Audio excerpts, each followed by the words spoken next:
So Adam Myerson, Northampton, debriefing. Yeah. What happened this weekend? How do you feel? How'd it go? I couldn't be happier, to be honest with you. I think it's the best edition of the race we've ever had. We were so concerned about the weather coming through on Friday. I was informed that it's the latest hurricane has ever hit the Northeast, latest in the year, calendar year-wise. So it's unusual to have inches of rain and that kind of wind. We've had all other kinds of weather here, but we haven't had that kind of rain. And the course is known as a place that drains really well. These are engineered fields, and it gets slippery, but it never gets too muddy. And sure enough, 2 inches of rain, and it still just got slippery and not muddy. But people had a lot of fun. It was still a very fast course, but the turns were really tricky, and it just added a component that we hadn't experienced here before. And turned, what could have been a catastrophe with a million demolished tents and the staging blowing over into, the best day of racing that we've had. Whose idea was the berm on the downhill? Because that was pretty sick. We get so much help from Jam Fund and the NCC all week in setting the course up. And in particular, one of the Jam Fund juniors, Gunther, was out there apparently helping them build that berm. We've always had a little bit of a problem in that turn with the drop-off. It's just difficult to make the turn at the bottom, and so the berm was just a little bit of fun. It seemed like it went really well for folks. Good feature. What were some of the highlights of the weekend for you? I think just for me, operationally, the smoothness with how everything went despite the weather. I'm so impressed with and grateful for my staff and the job that they did this year. I feel like most of my job is over email. I'm answering questions, I'm talking to people, I'm directing things, and they do all of the heavy lifting. And they were just so on top of course repair and course setup, and it's the least amount of physical labor I've done and the least amount of getting emergency phone calls that I've ever experienced. So I know that's probably not as interesting for the race fans to hear about, but my experience as a race organizer was this is the smoothest edition we've had. As a racer, it's the first year I raced in the Masters and not in the Elites, and that's challenging for me. It's at 10 a.m. I get up early, it's like a normal Masters racer's experience. But it's still so important for me to race the race, because the reason why people like this course so much is that once it's set up, I'm riding the course every day during the week, and staff is doing such a great job of setting it up. And then I'm just moving a pin here and there, or opening up a line, or closing a line. And that working together on constructing a course is a thing that I don't think other races necessarily have, and is why our course has so much flow. So that is fun to watch the riders on that kind of course and hear their feedback from it. And of course the field, we had a huge turnout, 1,400 riders total. Numbers are up from last year. 50 rider elite men and women's fields, and best riders in the country were here. Probably the thing that stood out for me most is I'm Austin Killip's coach, and for her to get her first UCI victory at my event is very meaningful and symbolic. And it's just a coincidence, but it's a nice one. All right, so what was it like? So this is the first time you got to watch the racing. So where were you during the races, the elite races? We had the CycleSmart tent set up at the end of the barrier, and so today I mostly sat at the tent and just chatted with people and watched the race from there. Yesterday I was very much coaching and running back and forth between the tape and jumping the tape.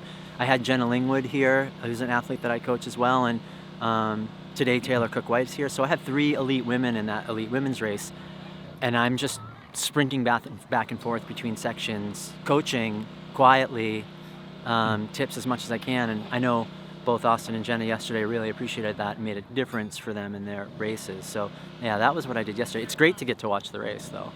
What are some not secret coaching tips, like the free coaching tips for this course?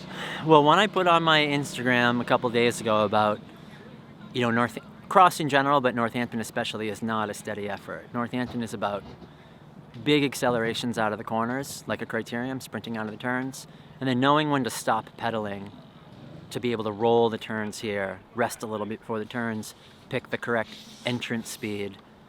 save a match, and then light that match on the exit for maximum exit speed. There's a lot of group racing here and a lot of tactics, so knowing when to sit on the group and when to press on is a big part of racing here. So yeah, it was a lot of that. Line choice. There were people coming into the barriers today going the short way and going the left-hand side up the barriers, but the barriers lead into a left-hand turn.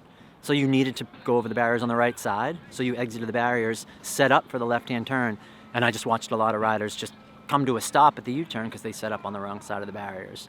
So that seems like a mistake. You could. What was like a smart move you saw someone make, like in any of the races? What smart move did I see, or what? Maybe in my race, like what was something that I learned from? Nothing stands out. I mean, my job is to hand out the smart move advice. So if I don't have it, it's unusual that I see something that I haven't already figured out myself, because that's literally my job. But nothing comes to mind as something that I hadn't sorted, I guess. That sounds a little arrogant, and I apologize for that, but it is my job to be an expert here, right? Was there anything tactical though, or is it other than like Yes, I have one skill-wise? tactical thing, right. It was from my race, I will say this. JF Blaze, Pan American champion, Canadian, that Al Donahue coaches, so he's a cycle smart athlete. The start of the Masters race today, 4 strong skies sort of went clear, and with the new Masters fields, it's a 40-plus category. So the fast 50-plus riders, it's 40 to 54. So those of us fast 50 riders are racing with the fast 40 riders, and that was really fun. And Jake Wells was just driving it from the beginning of the race, and the 4 of us, it was starting to split a little bit, and I was on JF's wheel, and Jake was riding away from us, and I thought, oh, maybe JF doesn't have it today. Do I need to try to jump across? But I was sort of pinned sitting there. I was like, well, I don't think I'm performing. And then JF just waited for his moment, and it snapped his fingers and jumped across at the perfect right moment before the ride up to Jake, dumped the rest of us that were in the group and went across by himself. It was a criterium style, I have to get into the brake's going, I'm gonna jump at the right moment. It was so impressive that I made a point of telling him later, like, you don't see many moments like that, critical, like the moment happened and I happened to be on his wheel when he did it and couldn't do anything about it. That was pretty impressive. And I think there are a lot of moments like that in a lot of the races where you have to make a decision. The group is going away, am I going to go with it or am I going to stay here? And you have to have the fitness and the tactical sense to know that the moment was then and be able to take advantage of it. It was great to watch JF do that. Probably like last question, but why did you finally decide to start racing Masters at more of like a regional level? I mean, I knew the day would come. Well, I'm doing elites at the local level. Like the local races, I'm racing 1-2 races, and I'm getting in the top 5, and I'm getting on the podium in those. You know, I had a bunch of injuries over the past 2 years. In the span of 2 years, I broke my thumb, I broke my shoulder, I had ACL surgery, I broke a bunch of ribs, and it really slowed me down.